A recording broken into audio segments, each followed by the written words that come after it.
Hi, everyone, and welcome back to Undivided Voices. I'm Lindsay Crane, head of content and community here at Undivided, where we support families raising kids with disabilities, from early intervention and IEPs to public benefits and the journey to adulthood. I can't wait for you to meet this week's guest, Kelley Coleman. Kelley is an author, mother, and advocate who has spent over a decade navigating public benefits, insurance, and education for her child with multiple disabilities. We get into all of the practical tips and advice and a pep talk on how to advocate to make sure our kids with disabilities get what they need. Let's dive right in.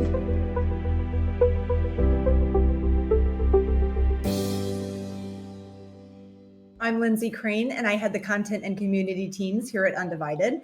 And today we are talking to Kelley Coleman, parent and author of the incredible new book that comes out tomorrow, Everything No One Tells You About Parenting a Disabled Child. Is this the theme of our lives? Yes. And I'm not exaggerating when I say, honestly, that I think this is going to become the quintessential book for parents in our community. And I'm not just saying that because I'm also a huge fan of Kelley the person. I'm so grateful that this book exists. Kelley tackles on a large scale what we tackle with a more focused and personal lens at Undivided. And that is breaking down these very large, somewhat scary, definitely confusing systems and situations. And she makes them doable. So Kelley offers a jumping off point that makes things seem possible because they are. So Kelley's book tackles logistics around systems like public benefits, IEPs, talking to your care team, and handling insurance. In fact, Undivided's own Leslie Lobel, our director of health plan advocacy, was one of more than 40 experts that Kelley talked to for her book. And she cuts to the chase on how to get started and where to focus. So the book also tackles culture. It tackles the inner voices and the outer voices that you might wish that you could silence. We're going to talk about that a little today. It also talks about the voices that you need to hear, embrace, and seek out. So we are so lucky to have this incredible author and human, Kelley Coleman, sharing with us today. She is a feature film development executive turned author who is active in the disability advocacy community. She serves on committees for CHLA, the Los Angeles Unified School District, and Canine Companions. Her book stems from her own parenting experience with two sons, one with multiple disabilities. She wants to give parents the tools to spend less time navigating the stuff and more time just loving their kids exactly as they are. Right on, Kelley. Thank you for being here. Thank you for having me, and certainly for all that Undivided does and is doing and has built. The book and when my approach to it all is how can we do things in a way that people actually understand and don't feel freaked out by everything? And I feel like that is so much crossover exactly with Undivided, because it's not just here's a bunch of legal speak, good luck. It's here are actual humans, and my book reads like a conversation. And Leslie, who you mentioned, who's in this, is just superhero of the book that so many people have said, is it weird that I loved the insurance chapter? And I'm like, no, because Leslie, it's true. Exactly. I think, I'll probably say this later because every time I introduce Leslie, this is the only human that I know that actually likes talking to insurance companies, and she can make it fun, even though it is one of the most horrible things that we have to do, or phone calls that we have to make, the least fun. And that is how your book is, though, right? Like, really takes, it does take some fun things, and it takes some really unfun things, and makes it seem a lot less scary. And it also makes it feel like we're talking to, one of the analogies we always use at Undivided is, we want that collective knowledge, talking to experts, talking to parents, and bringing that together, because so much of what we discover is based on luck. It's like, who did I see in the waiting room today? I happened to meet this parent who told me something that changed my life. What if I wouldn't have met Kelley in the waiting room today? How could this have led me, to the next thing that helped my child? So that's what we strive to do. That's what this book is. It's like, you are lucky enough that Kelley was in that waiting room, and here's what you've learned really through your, blood, sweat, and tears, and collaboration with so many experts, as well as experts, parents, and experts that are working in the field. So, absolutely. Yeah. And we, as you know, we start out from this place in this journey, and so many of us that are in this exact place for years, where we don't even know which questions to ask or what systems we need to tackle or what the social service agency thing is. That I've even talked to parents of disabled kids who are neurologists, who are special education teachers, who are social workers, who are doing all these things. And they say, "Oh, I had no idea until I was actually in this." And you're right. It's like having Undivided, reading this book. It's like taking the hope I run into somebody who's going to tell me what to do out of it, and really educating yourself, not just if you're brand new to this, but also when you've been doing it for a while. What is the better way of doing this? Because I know for me and for everybody I talk to, we waste a colossal amount of time and money and energy with all of the paperwork and the planning and all of this just boring stuff that isn't going to go away. And so many of us, whether it's a future care plan or a financial plan or whatever, we just avoid because we just can't wrap our heads around it. And so a lot of this is like, how do you get enough knowledge that you can even begin to wrap your head around the stuff? Yeah, I love the stuff. I'm probably going to keep coming back to that today because it's a great term. It's a nice term for a lot of the stuff that we have to deal with. Just for a bit of housekeeping, also with you today in the chat, we have our community manager, Donna. She's going to be passing along your questions to Kelley and I, so you can throw those into the chat. We did receive a lot of awesome questions ahead of time, and because there are so many, we just ask you to please join our private Facebook group. It's for parents only, so we can continue the conversation there, because I know we're not going to be able to get to all of them. Like I said about the stuff at Undivided, we're also big fans of spending less time on the stuff. So just so you know a little bit about us, our navigators work with parents one-to-one to help you access the systems that your child needs to survive and thrive. So for more information on how Undivided can support you, you can schedule a free kickstart at the link that Donna shared in the chat. You can meet your navigator within days. They love helping you sort through all the stuff. And there is indeed a lot of stuff. And that's why we're here to talk about today, because everyone deserves a partner in this journey. And lucky for me, today my partner is Kelley. And we're going to talk about everything no one tells you about parenting a disabled child. So Kelley, I know you kind of touched on this, but I would love to know why you wrote this book. I mean, isn't your life busy enough? You just had to. No, of course not. I had nothing to do. So it's like, hey, why don't I write a book? Cool. Wouldn't that be nice? As I'm sure every parent on here who has a kiddo with a disability has heard, like, you should write a book. And no one has time to write a book. I happen to be a writer, so that helps. And this is the book that I swore for years I would never write because it just sounded so boring. And I finally hit that wall after things had been going well, and then they weren't, and medical issues and all kinds of crazy stuff going on with my son. When I realized this is the book that I need to write, largely because I'm so passionate about equal access to information that we can understand and use and act upon. And we're all just reinventing these same wheels. And I just feel so passionately about, we can actually stop that. We can actually start from a place instead of a decade of Googling, which is what I've been doing for the last decade. You can dig up all kinds of stuff, but how do you give yourself a baseline of knowledge so that when you come to an Undivided, when you come to a specialist office, when you are making that call to your insurance company, so that you are starting with enough knowledge to either know the system or at the very least to ask the right questions to get you there. Right. And why do parents need to read this book? What makes it different from the books that are already out there? Like when you started this journey, you know what was already out there. Why did we need this book?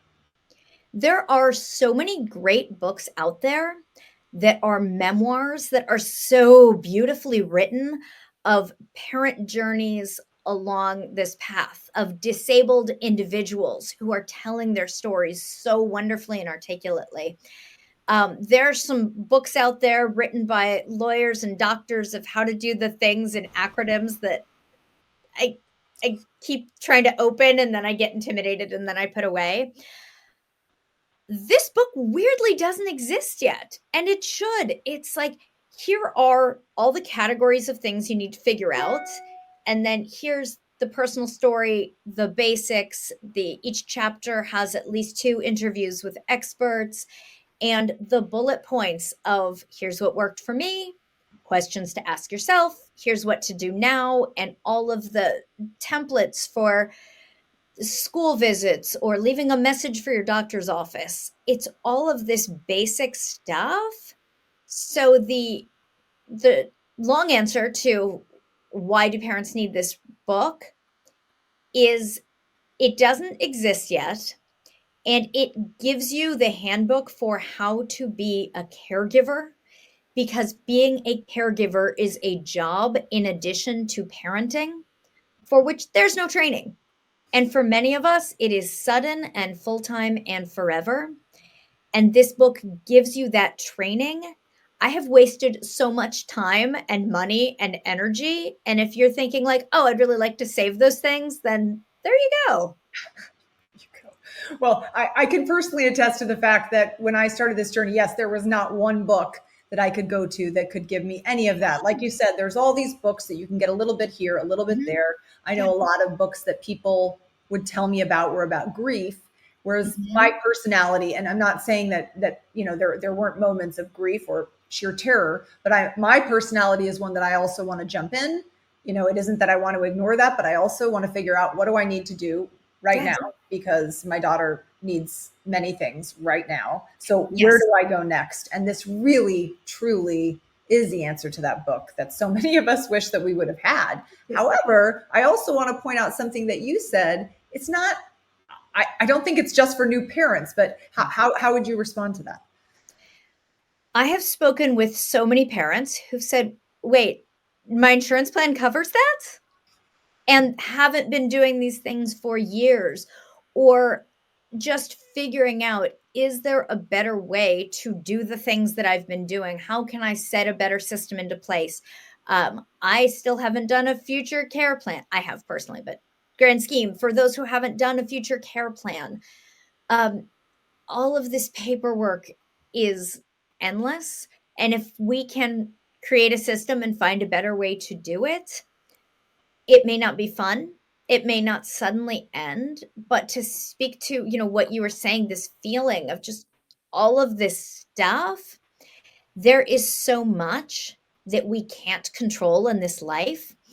And for me, looking through the book, and I was thumbing through it for some resources this morning, it really helps to visualize and be objective about what you can control and what you can't control. And then I'm a doer as well. And to look at, I'm actually going to act on the things I can control and not try and fight the things I can't, because it feels so disempowering to feel like you can't control anything with your child, your life, your family's health, all of the things.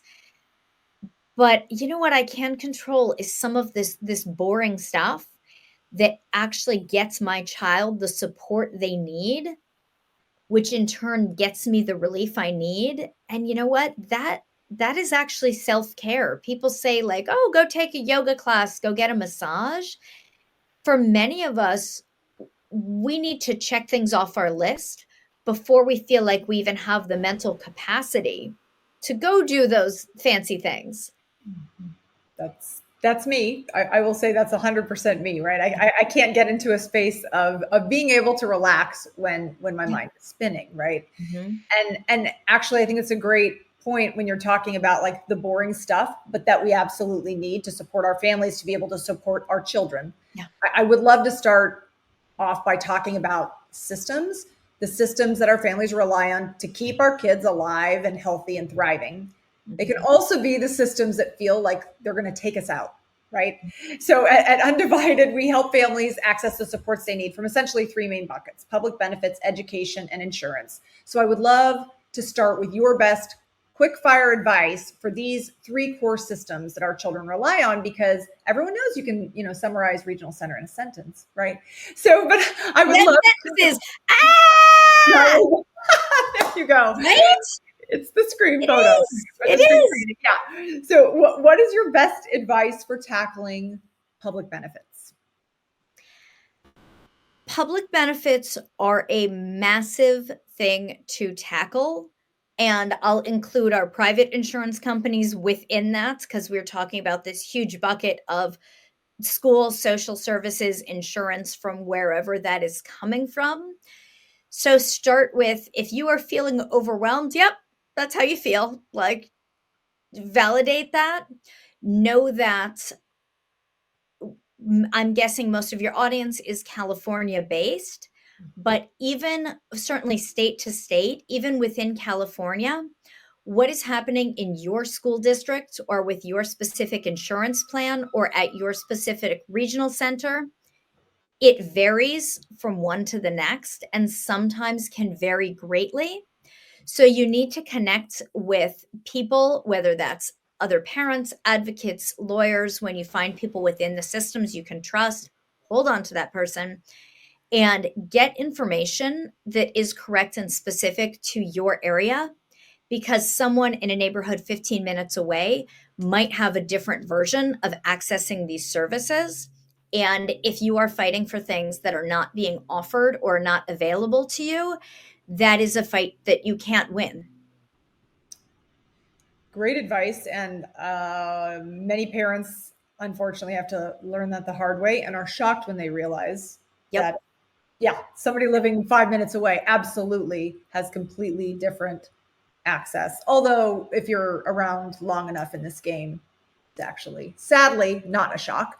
And we spend a lot of time like breaking down all of these systems, like, microscopically. And so Donna's going to be sharing some links where you can find out more information about those resources. So I'm going to kind of touch on these lightly because Kelley and I have a lot to cover. And so, Kelley, this is another really huge question of what is your best advice for making schoolwork for our children? School can be daunting because for many of our children, there is not a perfect fit. So while that would be lovely to have a perfect fit, it might not exist. School can be a wonderful space for your child, even if it is imperfect. And know that it can also be a break for you that you might need. My biggest advice with working with our school and making it work for our children is have regular and consistent communication with your teachers. Ask them the best way to communicate with them. Some prefer text, phone calls, talking at drop off, pickup, scheduling a conference. Always be having a conversation how you can support them, what they are seeing, not just the bad things, but the great things too. And so that you can bridge home and school. You don't need to be their therapist 24/7, but before you are going into an IEP meeting, you should already know what's going on with your child at school because you've been in communication with your teacher. If there is a language barrier, find a way to communicate. If you are working so many hours, you're not sure how to do it, communicate that to your teacher. They want you to be in communication. Even the teachers who are tricky, and we've had that situation before as well, let the teacher know that you want to support them in supporting your child, and they will, in almost every instance, really step up to the occasion when they see that you want that communication, because it makes your child's life better and it also makes their life easier. Absolutely. And we know that is always hoping for the best. And like you said, there can be some, tricky situations, but we always try to start off in a place of collaboration, as hard as that can be, because it does feel like we're in fight or flight a lot. But I love that advice, and I know we're going to cover some things that can be inclusive of school and community and a lot of other issues that come up with parents. We'll be covering in the next hour. But lastly, for systems, you kind of, and maybe the advice went the same when we talked about public benefits, but I would also like to know your best piece of advice for insurance, because it's one more bucket that we are constantly living in that is so incredibly stressful. I mean, all of these buckets, right? They're absolutely essential for our kids to keep moving up, to get them what they need, to get them, what would help them thrive, and to get the things they absolutely 100% need to, breathe, to live, to eat, whatever it might be.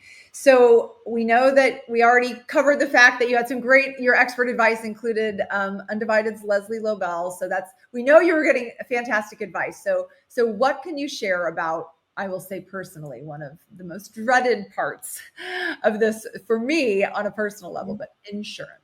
It is dreaded, isn't it, for all of us? So I will actually quote Leslie again. There are other wonderful people in this chapter, but Leslie's kind of amazing. So if you're like, what's this Undivided all about? Check into Leslie. She knows her stuff. And a quote from her from the book that I often recite is, know what your plan knows from the start. What do I mean by that? So knowing what your insurance plan knows, they know what is covered, what is not covered. Your insurance plan knows how many physical therapy appointments are covered every year, if that is a hard cap or if you can appeal for more. Your insurance plan knows what codes they will need. They know if diapers are covered or not. They know what things are called. They know how to get through the phone maze. Start with familiarizing yourself with anything that you might need to access. And before you call or deal with your insurance company, and before you go to a provider, especially those who don't take your insurance, but you might be submitting a bill for, do the thing that nobody wants to do, but is actually not that bad. Go to your insurance company's website, or if they mail you a paper copy, go to your explanation of benefits and read it, and get out your highlighter and get out your pen. And my son, for example, accesses feeding therapy. Figure out where and how that is covered. And if I can't figure out that when I'm reading my explanation of benefits, I have a notebook next to me. My notebook has my questions, including, I can't find if feeding therapy is covered.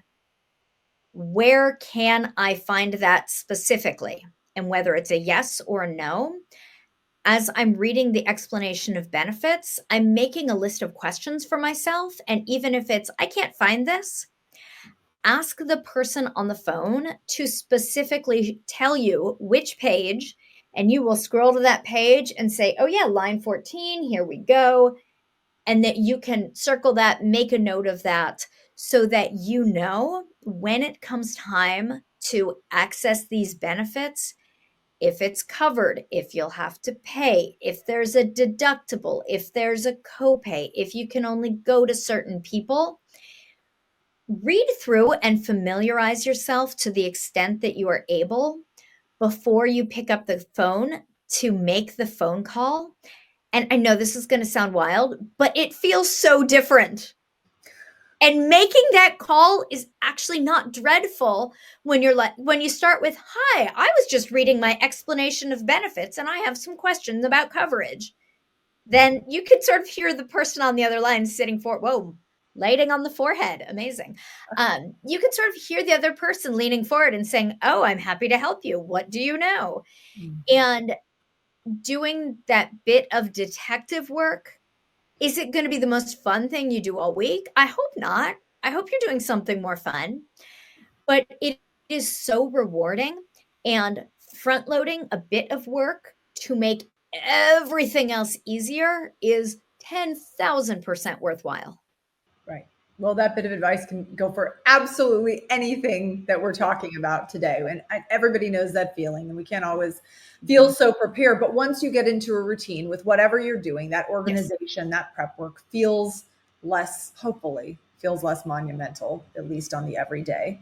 Yes. Yes. But I mean, I don't think, we're talking about a lot of things that, drive us crazy. Very important to note that we can't drive this home enough, right? That this book and our hearts are rooted in the fact that we love our children. We're not trying to make them like anyone else. We're not trying to fix them, right? Our kids are not the problem. They need access, accessible solutions, accessible support, accessible parks and classrooms and workplaces. The world is neurodiverse, so let's stop pretending that it's not. And one of my favorite lines from your book underscores this perfectly. And it sort of feels like my theme song, probably for a lot of us. But I'm not out to change my child. I'm out to change the world. So can you explain that? Yes. So in my case, my son has a yet undiagnosed genetic syndrome, and within that, many subdiagnoses. His disability is biologically a part of him. So it would literally be scientifically impossible right now or ever to change him. I am not trying to change him. I am not trying to therapy away his autism, epilepsy, cerebral palsy, cortical vision impairment, feeding tube, like all of these things and more. Because not only can I not do that, but like he's a cool kid. Like I'm focused on him as he is, and like we're good. It's not always easy, but we're good. And the world actually does need to change. So many of us grew up with this don't stare, don't look, pretend like you don't see the disability, pretend like it's not there, that has led us to fear disability and pretend like, oh, that disabled person isn't over there in their wheelchair. You know what? They're there. They know you see the wheelchair. And it is so important. I am not disabled. Many parents in this space are not disabled and or do not share the disability with their child. And if we can listen to and learn from and follow disabled leaders, you know what? Disability isn't scary. It's not hard to talk about. It's not hard to say the word disability. And it's very clear that accommodations are not extra, that my child is actually not the problem. It is the lack of support and the ridiculous amount of red tape and paperwork and money and time and all the things to get him the accommodations and supports that he needs. When he has things in place, he's great. He is his own version of himself. It is his world, and we're all just living in it. He will never be like the other members of my family in so many ways. And we're good with that. And we need the world to catch up to him in that. Absolutely. Yes. And I mean, everything that you're saying, it takes a long time for some parents to get there, right? And so, we say that without any judgment, and wherever you are, we hope that you get there. Oh, sorry, were you going to say something? No, and hope that you get there in terms of loving and supporting your child as they are and not trying to fix. To be honest, I would get rid of my son's epilepsy in a second if I could. There are certainly plenty of very real, especially medical things that can cause physical suffering. And again, epilepsy in our house, I would love to get rid of that. But I have reached a point, and it's taken me a long time, when we are dealing with the worst of it. I am seeing epilepsy for what it is, and I'm also seeing my son for the human that he is. And it is absolutely a journey. And like you said, wherever you are on the journey, you are not alone, and we are all in this together. Yeah. And another big piece of that is advocacy. And, it can look we had an interesting conversation recently, Kelley, and that advocacy can look a lot of different ways. And in your book, you ask the question, how can I make a difference? And for too many parents, right, they might also be thinking, well, what can I do? I'm just a mom, right? Because how many times do we hear that? And, we're trying to get through every day the best we can. So I'd love for us to sort of reframe what advocacy can mean, because every single parent in our community is an advocate, right? Yes. Whether you realize it or not, you are. So Kelley, how do you define advocacy? Advocacy absolutely looks different to each person and often from one day to the next. Advocacy is hard to define, but we know it when we see it. For my son, his advocacy might be squealing loudly and stimming at the grocery store, because his advocacy might be doing that and therefore showing everybody around him that disabled people are able to and have every right to take up space, physically or metaphorically, in the world, just like everyone else. And that is advocacy. When somebody says, hey, can you keep your kid quiet during the movie? And I say, oh, this is quiet for him. Thank you for understanding. That is advocacy. All of the little things that we are doing, including the bigger things, like standing up to an incorrect evaluation during an IEP, like working on a goal because you are advocating that your child can achieve more or better or different.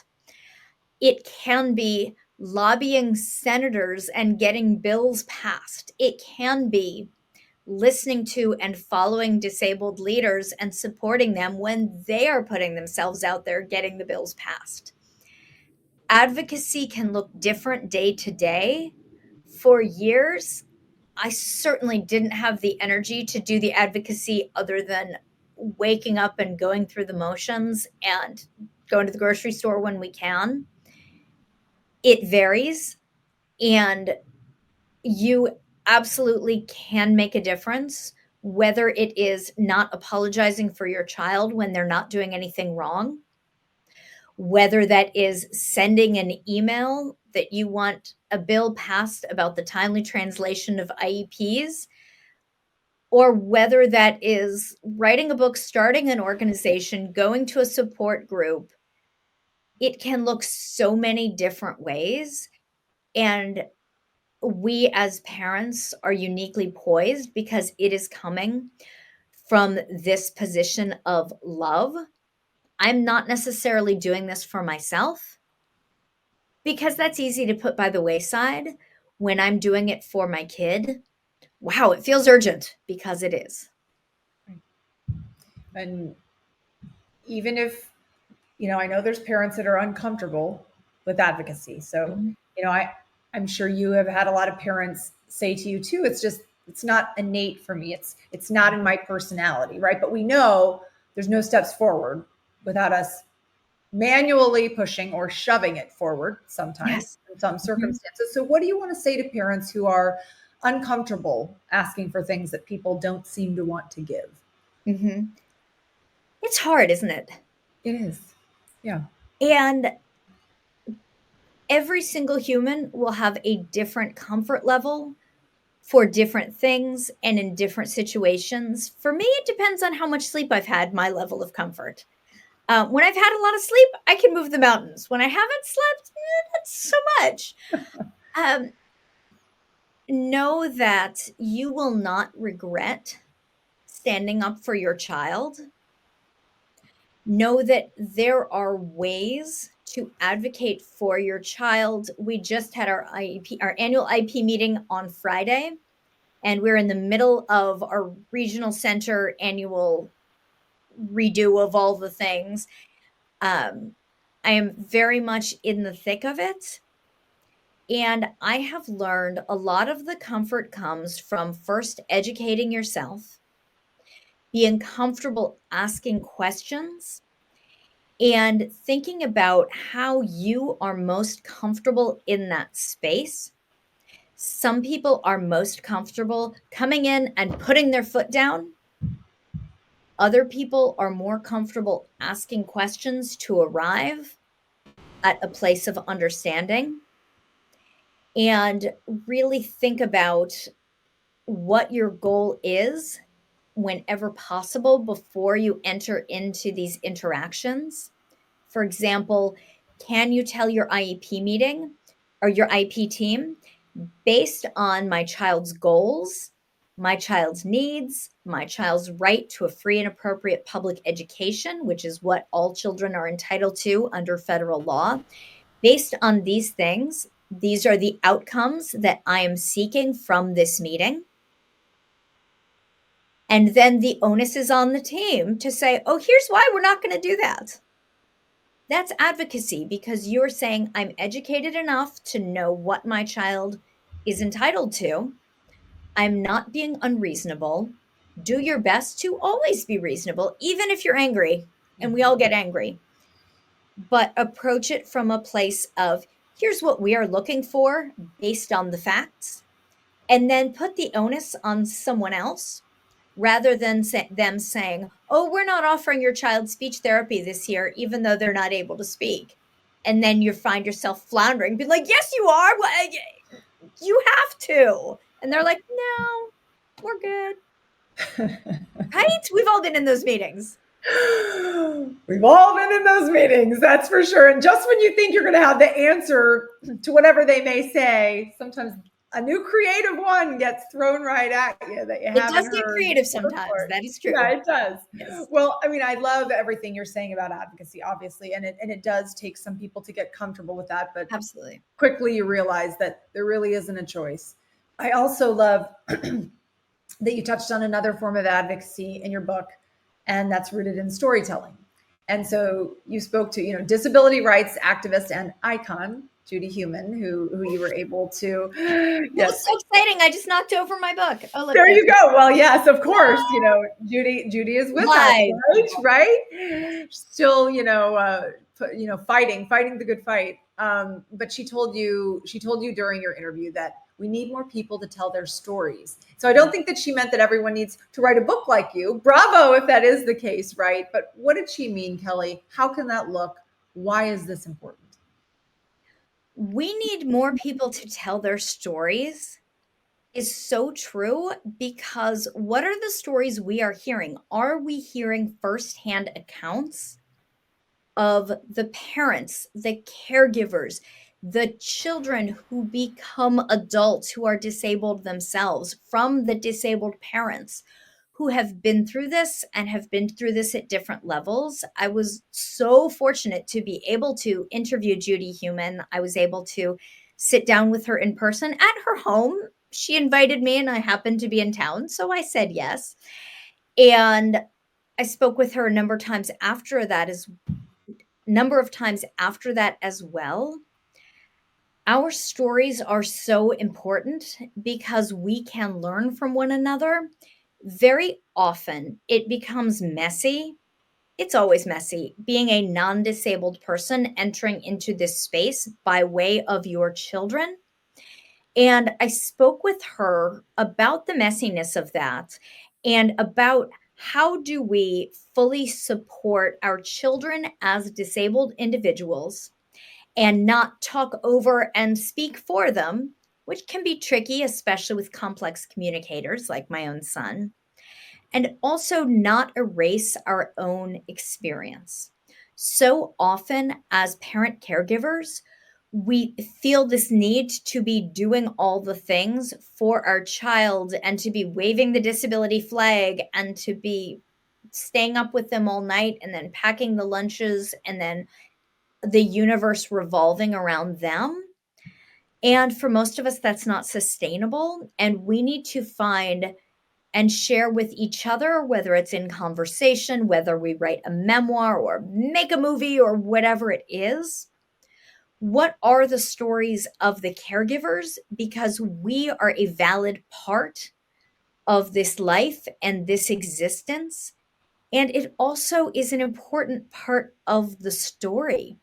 Our stories of care as caregivers can be part of the advocacy and the policy and the media all of this, and we can include our stories while we are still centering our children as disabled individuals and letting the disability, if it's not our own story, give structure to our stories without claiming it as our own. Right. Which, yeah, because no one can tell your story like you, just like no one can tell our child's story like they can. And Yes. that's something that you've touched on several times since we've been talking, and definitely all throughout your book, which is really important. And that is the importance of meeting, knowing, seeking out, and being led by people with disabilities. Yes. And when you talk to Judy Mark, who is a serious advocacy powerhouse in LA, who leads Disability Voices United, and she said, everything I learned in the early days was from other parents. Everything I learned today, I learned from adults with disabilities. So, which is something I think that, we have to repeat over and over and over to ourselves, knowing that these little people are going to obviously grow up to be adults. Yes. So what are the most important things that you learned from the incredible group of self-advocates that you talk to? I have been so fortunate to talk to many self-advocates, whether it is the person at the movie theater that you run into and have a conversation with while you're eating popcorn, or whether it is Maria Town, who is the president and CEO of the American Association of People with Disabilities. Everyone has a story of their advocacy, and letting disabled people lead the conversation and advocacy is something that is so important to learn and internalize, because what I have learned, it's actually a shortcut to easier parenting for me. And isn't that nice when things get easier? I very ignorantly, because all the ableism and the bad ideas and the don't stare that I had programmed into me for years, I thought for so long, like, I can't be around disabled adults because I have a baby and he's disabled and now he's a toddler, and it's just too much because it's just too exhausting to even think about what his future will be as a disabled adult. Wrong. No, not at all. And like, how horrible. And I hate saying that out loud, but I think it's important to say that out loud, that I was scared of what his future would look like because my ideas about his future as a disabled person were based on nothing. And we create these stories in our heads of whether this is hard, this is tragic, this is tricky, this is whatever. But when you're actually talking to humans who are living the experience, you're getting real information, whether that's, oh, you can do the feeding tube thing better than you're doing it right now, or whether it is, you know what, your kid is going to be just fine and he will have support needs always, and his needs will be many. He's going to have a great life. And I know that parents who've been on this journey a little longer, a lot of them hear what you're saying, they get it, they're there. And then there's the parents who are at the beginning. They're dealing with a new diagnosis. They're unpacking everything from, how do I feel to what do I do next? They might be struggling with the fact that they have to be an advocate. Yep. I know many families who speak just like what you were saying, right? It is too much for them to be around adults, because they are still dealing with everything that comes with that inside of them. So what do you want to say to parents who are new to this world, for this journey?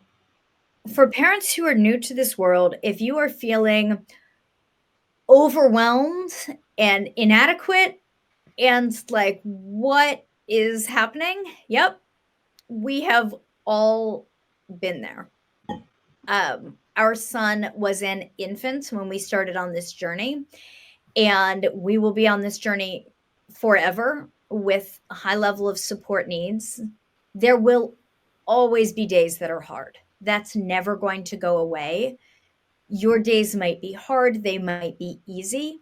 However you are feeling now, that feeling isn't forever. You will feel better, which was the original title of this book, because that was what I needed to hear, because I thought this awful feeling, which I now know was a feeling of total and complete inadequacy. The awful feeling will go away. I don't know when, but I do know how. It's the bridging between how you're feeling now and the future, where it does feel better and doable and even joyful and celebratory. It's that you will fall in love. Oh, I'm going to cry. Here I go. You will fall in love with who your child is as a human being. You love them because they're your baby or your toddler or whatever. But the more that you get to know them and who they are,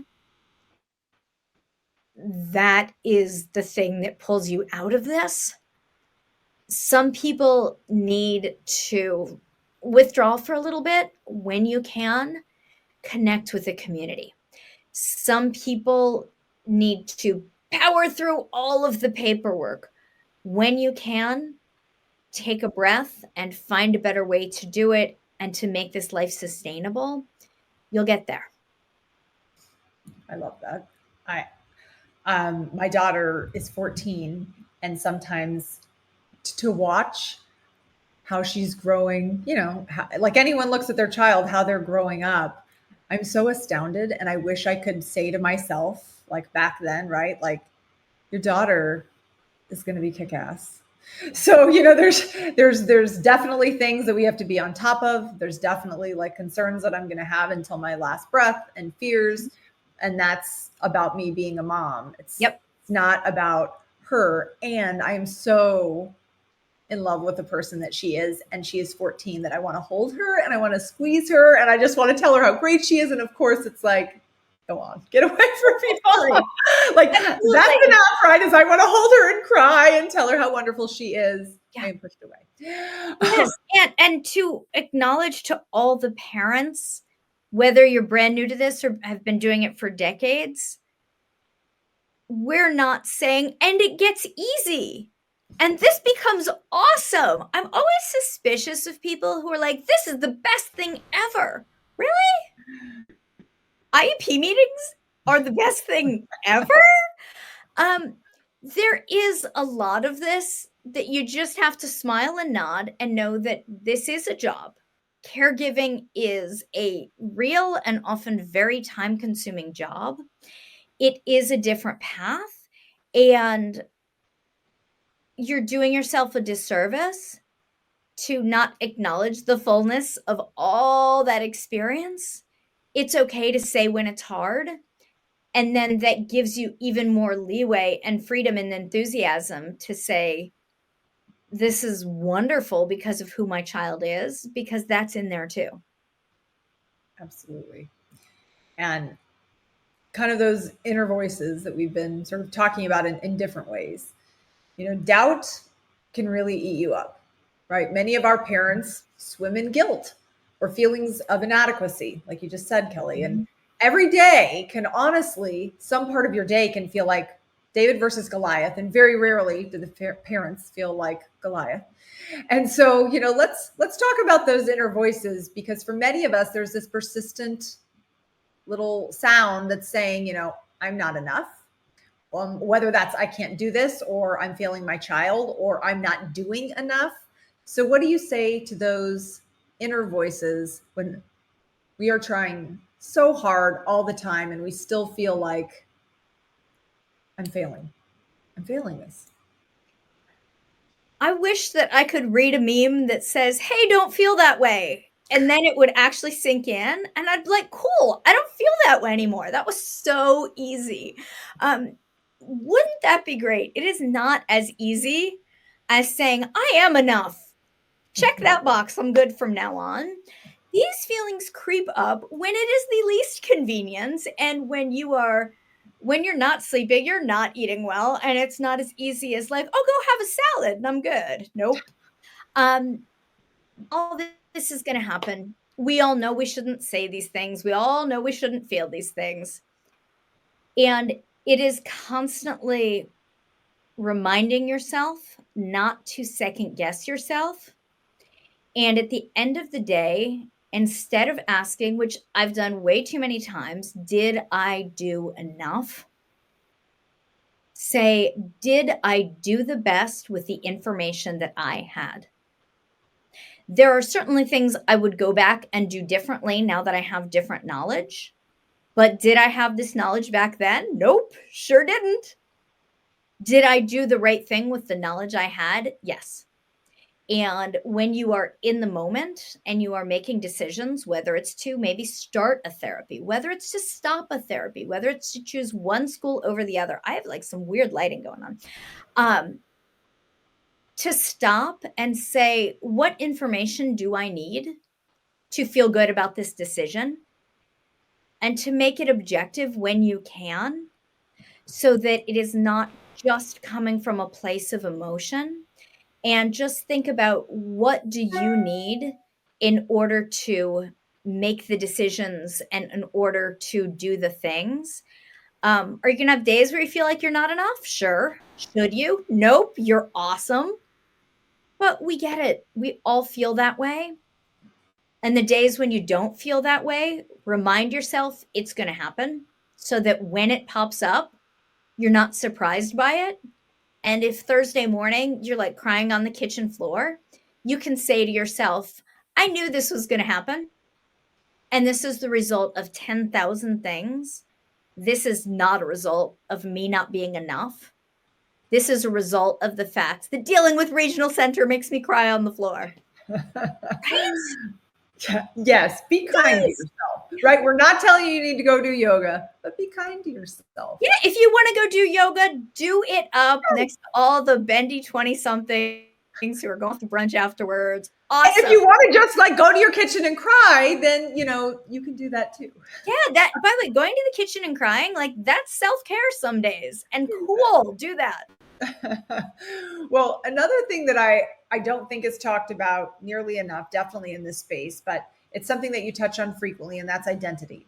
And you talk about, like you have today, how caregiving is a job, and it's a job we all know is all encompassing. Mm-hmm. So how do we keep a sense of who we are? We're the ones who walk into meeting after meeting, appointment after appointment, and we're called mom instead of our names. So how do we keep rooted in who we are as a person, Kelley? The identity piece, all of this is hard. I feel like the answer to every question is, well, that's hard, because it is. It is all, everybody has hard, whether you're in this world or not, world of disability and kids with disabilities. We just sort of wear our heart on our sleeves. And when you are wearing the heart on your sleeves, it can really shift who you are. For so many of us, the job of caregiving necessitates that we leave employment, whether that's inside or outside of the home.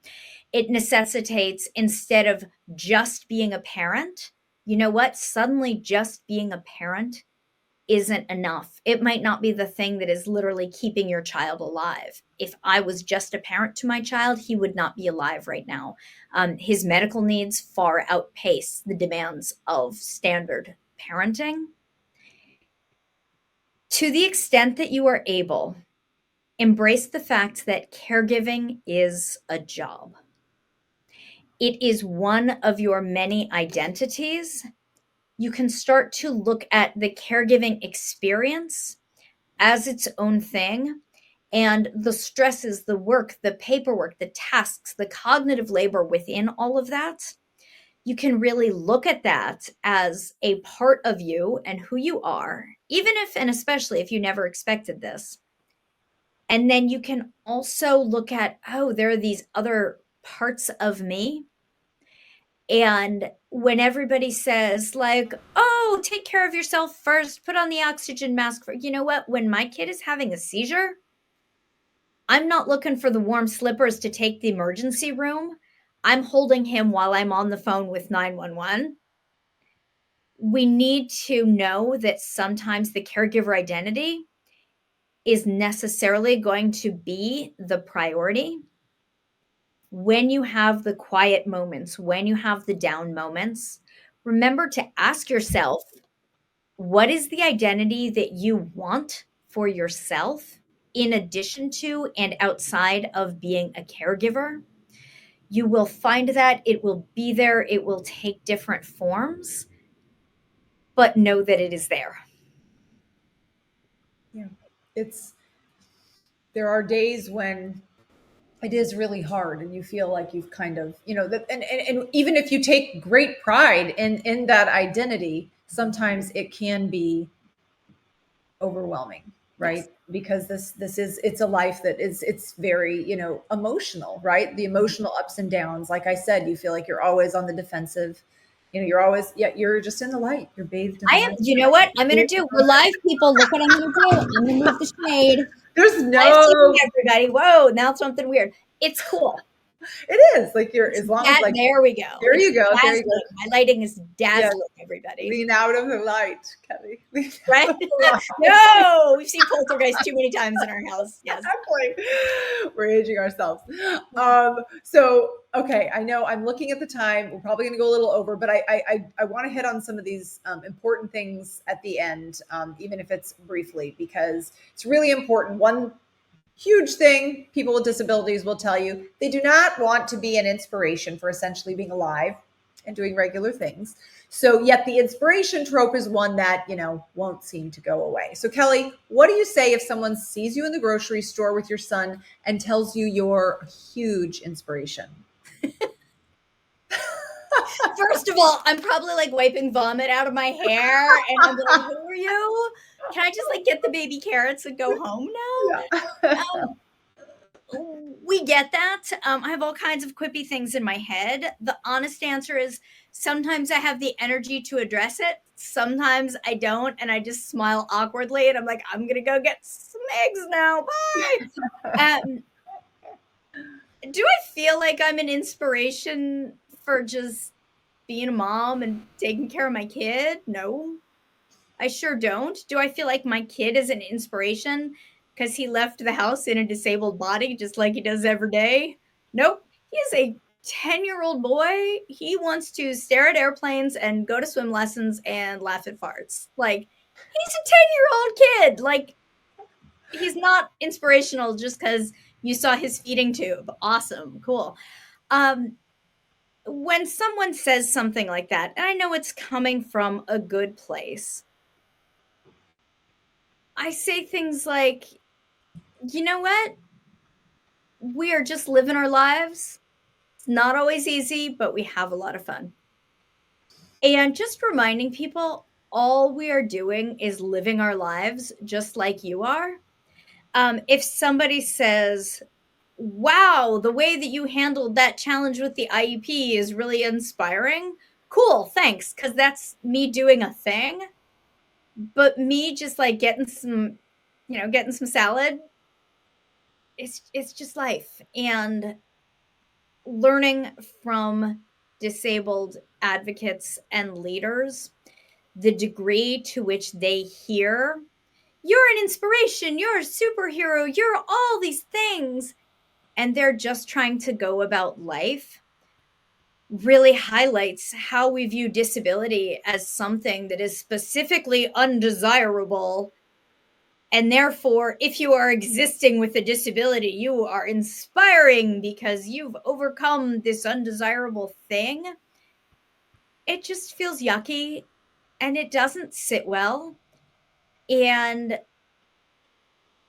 it's okay to just treat everybody like people. It's, even if it's unintentional, it feels very patronizing. Yes. Yeah. It feels very patronizing. And your kid is such a superhero. Why? Because he pointed at the garbanzo beans? Right. Really? He's 10. He likes to point at beans sometimes. Well, and it also just points to the unfortunate lack of exposure that a lot of people have to people with disabilities, which again can be looked at in a lot of different ways. Some of that just might be their life. Others are because many systems try to keep people with disabilities hidden and segregated, which of course there's a lot of laws and as time is going on, we're trying to move beyond that, right? Getting people into the community, getting people into classrooms with their peers, the way that it has been supposed to have been for a long time. But, until, again, the world accepts neurodiversity and we're starting people at the youngest ages being around all kinds of kids in classrooms, at the parks, everywhere, right? And seeing those accommodations and that access all around them, and that is normalized. And because that is what is happening, then we're still going to get people that say your son's a hero because he pointed at the garbanzo beans. Yes, so, yes. Absolutely. Well, and it comes back to, to bring this all around full circle, is sometimes the advocacy is just showing up and doing the things. Mm-hmm. And it might not be inspiring, but what it does is, for those of us, I can speak to the personal experience of having a child whose disability is visible. Many people's disabilities are not visible, i.e. you can't look at them and be like, oh, you're disabled. I get it. By having people with disabilities in all spaces, in all professions, not just in disability advocacy world, but being leaders, being experts, having jobs, kids at the park, all the things, we are normalizing the experience of disability for everyone. When we were out this weekend at a big outdoor event, and my son with his iPad, which is how he communicates, he has a program. The only program on there is his communication program. And he is walking up to people and he's waving and pointing the button that says hello. And when they say, hi, what's your name? And he pushes the button that says Aaron. He is advocating and he is normalizing for all the people who were saying, I've never seen a device like that. That's amazing. For kids who said to me, with all like wonderful curiosity, there's nothing wrong with this, saying, hey, why doesn't your kid talk? It's normalizing for them when I say, oh, some people learn to talk when they're young. Some people learn to talk when they're older. Some people don't speak with words, but everyone communicates. Would you like to see how he communicates? And the answer is always yes when there's an iPad, because they're kids and it's an iPad. And the advocacy of just normalizing our day-to-day lives, I believe, is really making a difference. 100%, which also comes back to sharing your story, which doesn't have to be officially sharing your story, but it's allowing your child to communicate with as many different people, right? It's being out in the community and not being an example, not trying to like educate people, right? But it's just being part of the world, which a lot of people for a long time tried to make sure wasn't happening. Yeah. Okay, I'd like to play a little game of fill in the blank. So this one's quick. I love Mad Libs. Let's go. Okay, let's do it. All right. So there's a poem that many parents discover or that someone sends them right after our kids are diagnosed. This happens very frequently. It's called Welcome to Holland. And I think Donna's going to share the chat in case somebody watching here hasn't heard of that.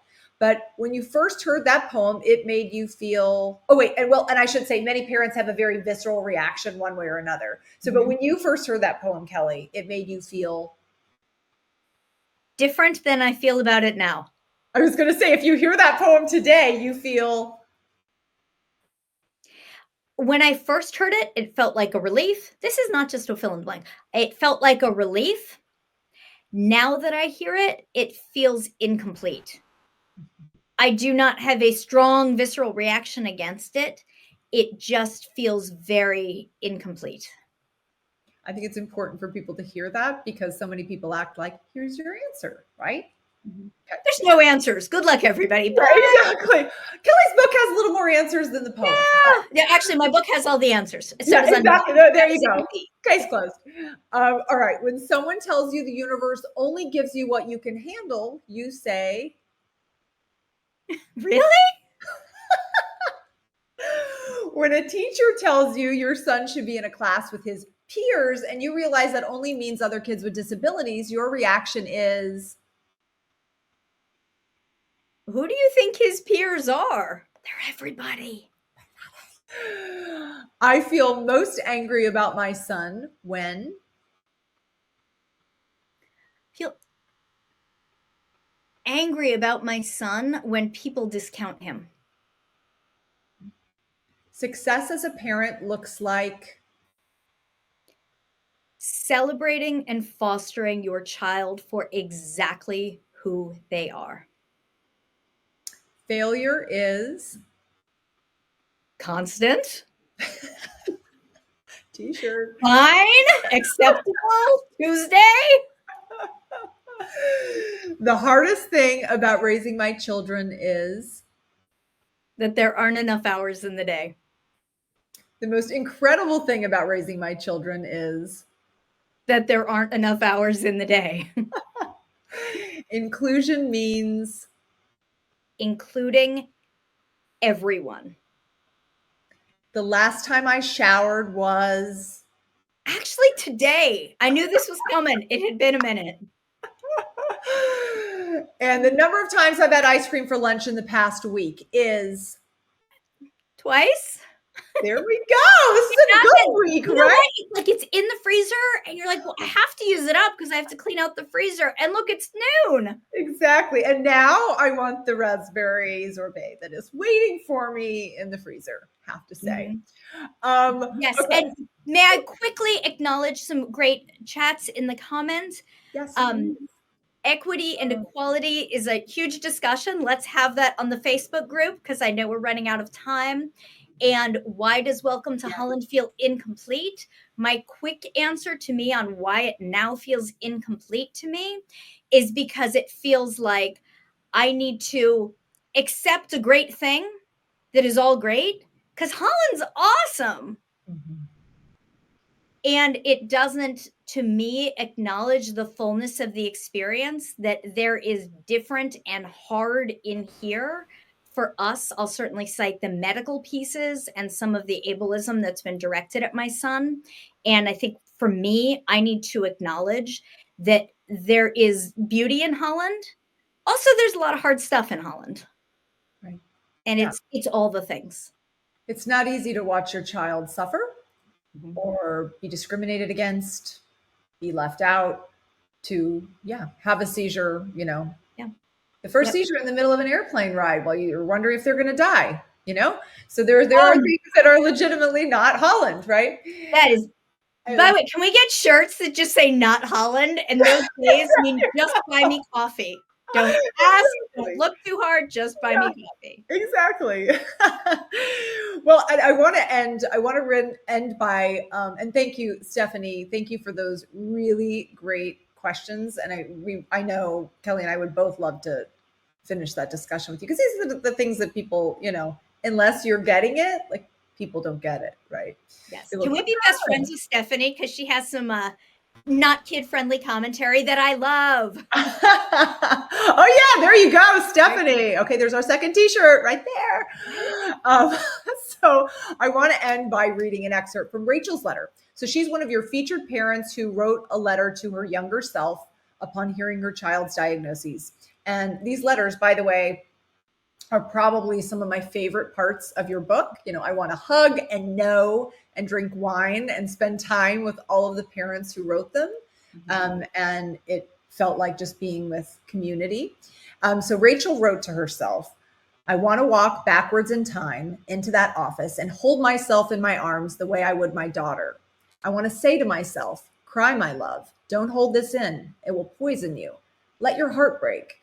True courage isn't holding yourself together. It's allowing yourself to fall apart. If you allow yourself to fall apart, you can rebuild yourself, starting from this moment.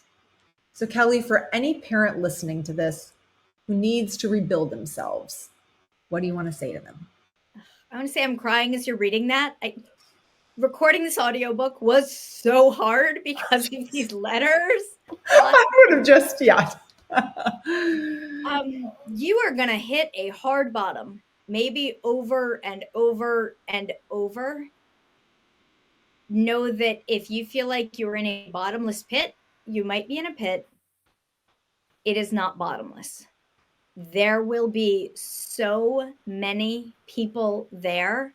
Maybe it's your neighbor, your pediatrician, maybe it's the head of your IEP team, who knows? But lots of friends, lots of fellow parents who will be a part of and will facilitate that journey of, you've hit the bottom of the bottomless pit. Congratulations. Here's a hand. Let's do this together. I love it. Thank you. Very importantly, to end with, the book comes out tomorrow. So I am saying buy it for yourself, for your friends, share it in your groups. Kelley, where can we buy your book? I know we have an Amazon link that Donna's going to share in the chat. Where else can we find this book? What do we need to do? You can find the book at all the places: Amazon, Barnes & Noble, your local bookseller. It's available for pre-order for another 7 hours, and then it is available to purchase immediately. If you do not need a copy for yourself, your local library, your pediatrician's office, your children's hospital, social service workers, we need this book mostly in the hands of people who cannot afford. It is $20. We need it in the hands of the people who can't afford to buy it. We need to equal the huge gap in access to information. If this is in every library, it changes the game. I love that. It's amazing. And actually, as you're saying that, I'm thinking, yeah, I'm going to buy one for all the elementary. Well, I'm in a smaller district, but for all the elementary schools, all the middle school, high school, right? To buy it for our school libraries. I know we started a parent resource library at my elementary school when we were there, that was full of books that could help parents, right? So, I think it's an awesome idea. Stephanie, who also likes tequila, said she just bought it. Yes, thank you. But seriously, I love that you're bringing that into the message of, let's get this into as many hands as we can, especially for the people who are, the most underserved, who are not getting any directions. They don't have access to so many of these resources.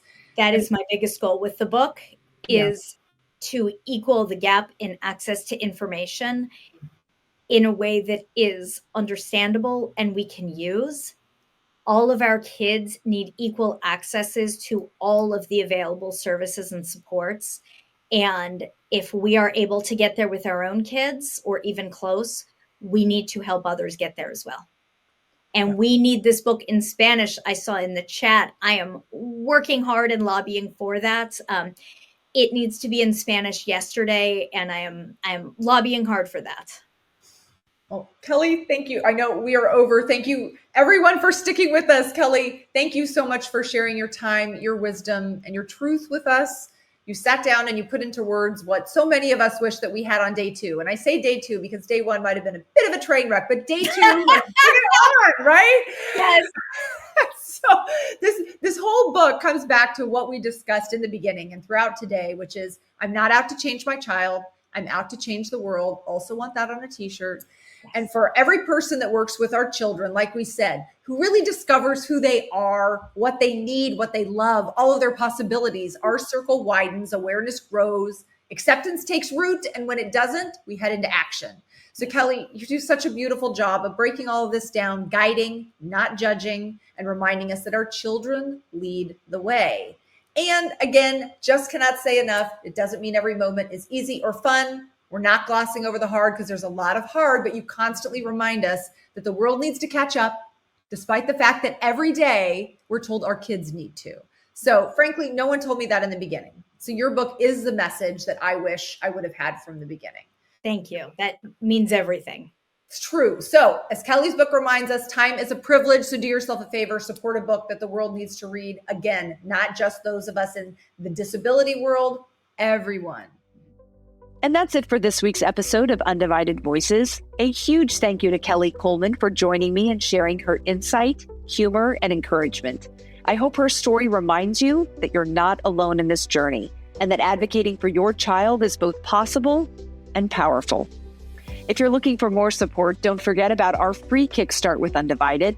You'll get 2 virtual boost meetings with our navigators, who can help you make sense of the systems, services, and benefits available to your family.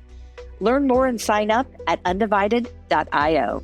Thanks so much for listening, and we'll see you next time on Undivided Voices.